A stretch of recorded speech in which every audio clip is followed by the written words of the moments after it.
Annick, c'est une question qui se veut très pratique. Comment concevez-vous le paradis où vont les justes?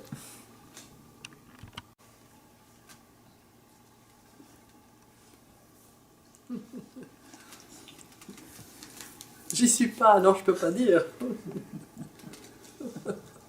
Non, mais la question est un peu simple, c'est difficile de répondre de cette façon-là. D'abord, le paradis, c'est le mot pardes en hébreu. Le mot pardes en hébreu, c'est le verger. Et il y a plusieurs paliers dans ce verger. Il y a un palier qui est à l'horizontale, enfin ils sont tous à l'horizontale, mais je veux dire qui est à notre niveau. Et puis il y a un palier un petit peu plus haut, et puis encore un petit peu plus haut, et puis encore un petit peu plus haut.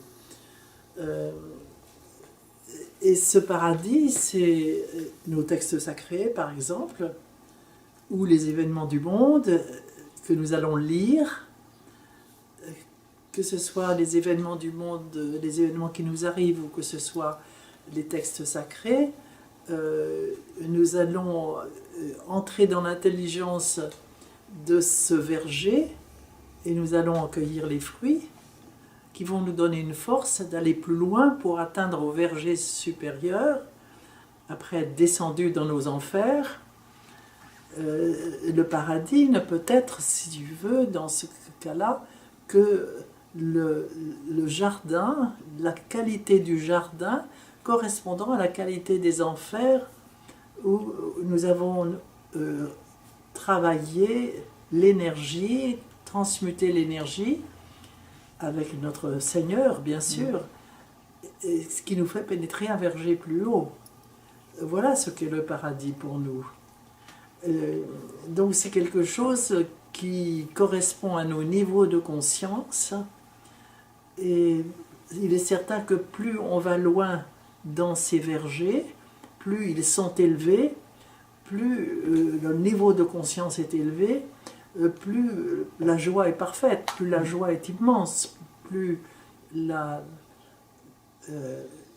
les épreuves sont là, mais la joie est immense. Et cela me fait penser à ce que dit Rumi, qui est un grand mystique soufi.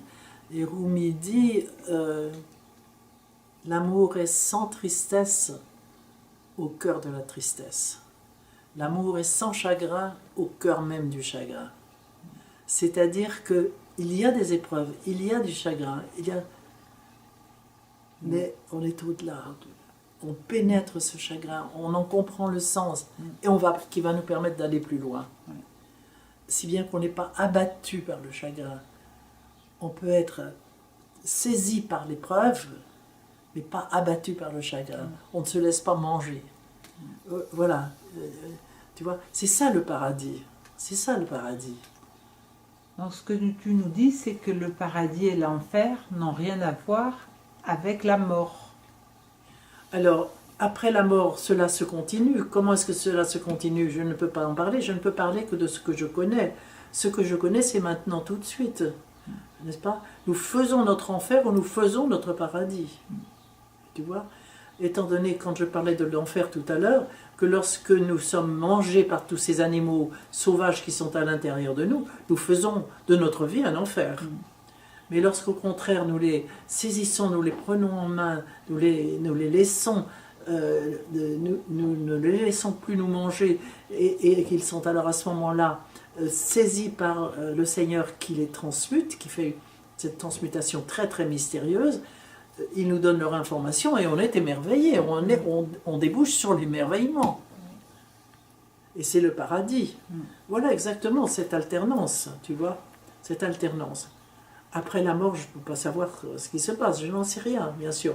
Mais il semble que nous ayons les éléments qui peuvent nous permettre de pressentir que ça se continue dans ce sens-là. Donc le repos éternel, ça continue. Le repos, en hébreu, c'est la ressemblance. Le repos éternel, c'est on souhaite pour nos défunts qu'ils atteignent jusqu'à la ressemblance divine. Car nous sommes à l'image, mais nous sommes appelés à aller jusqu'à la ressemblance. C'est-à-dire à devenir ce Yod et Vavé que nous révèle l'hébreu. Nous devenir ce Seigneur. Moi, je me souviens de mon maître en théologie orthodoxe, le Saint-Évêque Jean Kowalewski, et il me disait les catholiques ont un livre tout à fait superbe qui s'appelle L'imitation de notre Seigneur Jésus-Christ. Le livre est superbe, mais le titre est lamentable. Nous n'avons pas à imiter le Seigneur, nous avons à le devenir. Et puis il le disait avec une force, hein. Nous avons à le devenir. Il ne s'agit pas d'imiter, il s'agit de le devenir. C'est ça, c'est le maître. C'est le chemin. Merci Annick.